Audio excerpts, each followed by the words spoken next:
for part D2, assuming 100% combustion, we're going to calculate the adiabatic flame temperature for a gas that's 95% methane, 4% ethane, 1% propane, and we'll burn that with 200% excess air.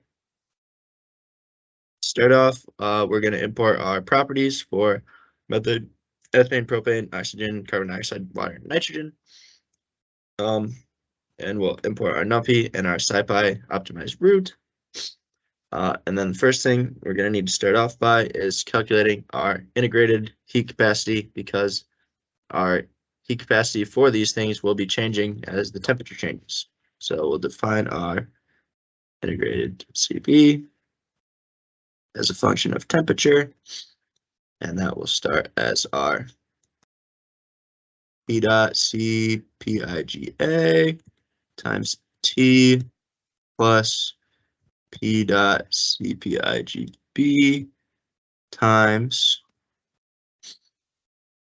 our P dot CPIGC divided by NP dot tan H of our P dot CPIGC again, divided by our temperature, minus P dot CPIGD times P dot CPIGE multiplied by NP dot tan H of our P dot CPIGE one more time, that divided by the temperature.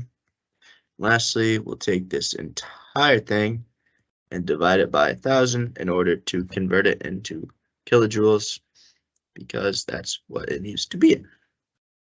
And next, we'll define our enthalpy function as a function of temperature as well.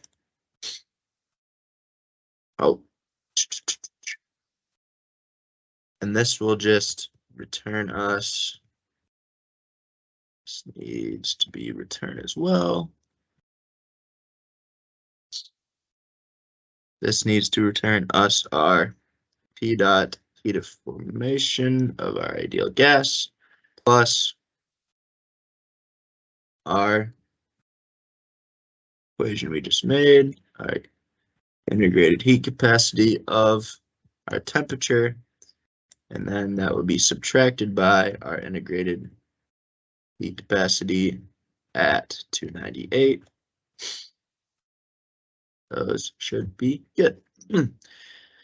Now moving on, we'll first define our excess air. Our excess air will be equal to 2, which would be 200%. And then our fuel comp, which is going to be an array. So 0.95, 95% methane, 0.04% ethane, and 0.01% propane. Now we'll make this M constant in order to matrix multiply and figure out the exact amount of carbons and hydrogens we have. So this M will be another array. And that will be first 1, 2, and 3 for the number of carbons in each. And then it will be 4, 6, and 8 for the number of hydrogens in each. And then that will get us our number of C's and our number of H's, which will be our M matrix multiplied by our fuel comp.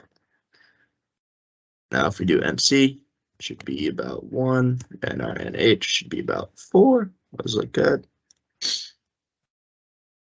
And moving on, our number of CO2 that we're going to have will be equal to the number of carbons.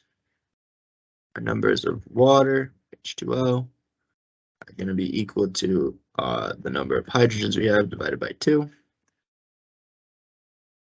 Our number of O2 we have will be equal to our number of CO2 plus our H2O divided by 2.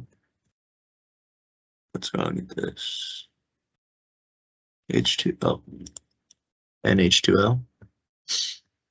This is for our reaction. And then our NO2 total will be what we need for the reaction. So NO2 react multiplied by 1 plus our excess air.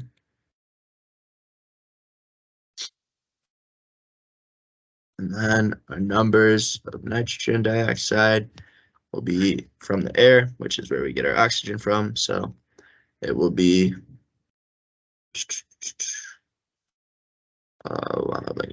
the number of O2 total we have multiplied by the composition of nitrogen in the air divided by the oxygen. Now we can move on to calculating the moles going in and out of our system.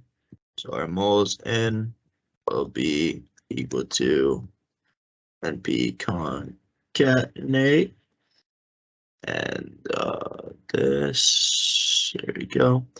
And then it will be our fuel comp, and a new array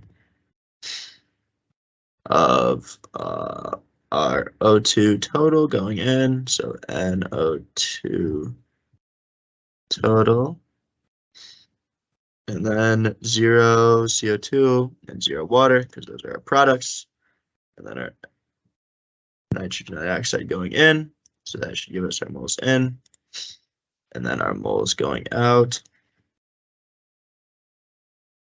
would be equal to a new array. And since it's 100% combustion, these should all be 0. The amount of oxygen coming out will be equal to our NO2 total minus our number of oxygen that react, and we have our product of carbon dioxide, our product of water, and the nitrogen doesn't react, so that does not change. So now that we have that, we need to make a function. So our enthalpy difference, we'll call it, define HDiff as a function of temperature. And this will be, it will return us the dot product, NP dot, of our moles in with our enthalpy function at 298, the temperature initially, and this will subtract the dot product of our moles going out with our enthalpy function at the given temperature we want. So we can test this out. Our HDiff of 1000. That looks about right. So now we just need to use our root solver to find out which value of T is our enthalpy equivalent. So root,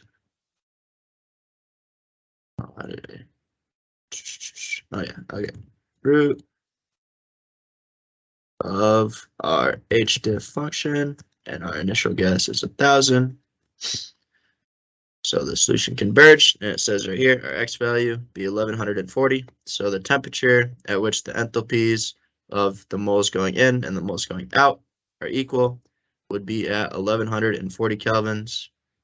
So and that would be how you numerically calculate the temperature of an adiabatic flame. All right.